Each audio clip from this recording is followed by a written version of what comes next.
Samantala, namang oras ay isa sa ilalim sa inkwestang sospek sa panununog sa isang 13 anyos na binatilyo sa Parañaque. May live report si Marisol Abdurman. Marisol?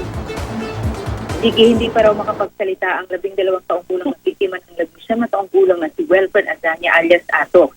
Nakabalot daw kasi ng bandage sa buong katawan nito at ang ulo lamang at ang kanyang kamay ang nasalitaw ng puntahan nga ng mga investigador sa Philippine General Hospital o PGH kung saan siya nakakonfine. Ayon sa hepe ng investigation section ng Parañaque Police, sinunog ni Atok ang biktima sa sobrang galit daw nito. Nagtamo ng third-degree burns ang biktima. Nakaengkwentro raw kasi si Azania ang grupo ng biktima ilang araw nang nakalilipas kaya gumanti raw ito.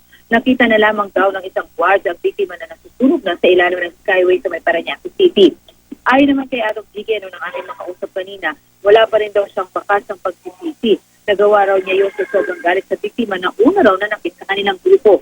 Ipinakita pa nga niya sa GMA News ang sugat sa kanyang tinamo dahil umano sa kagagawa ng grupo ng biktima.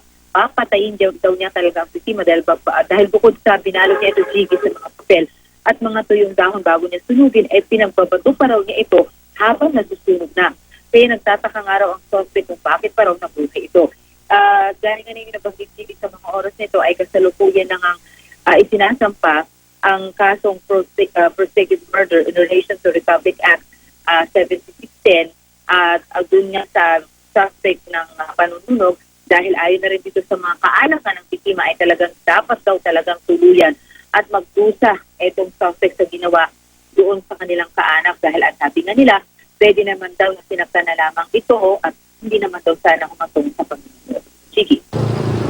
Maraming salamat, Marisol Abdurman.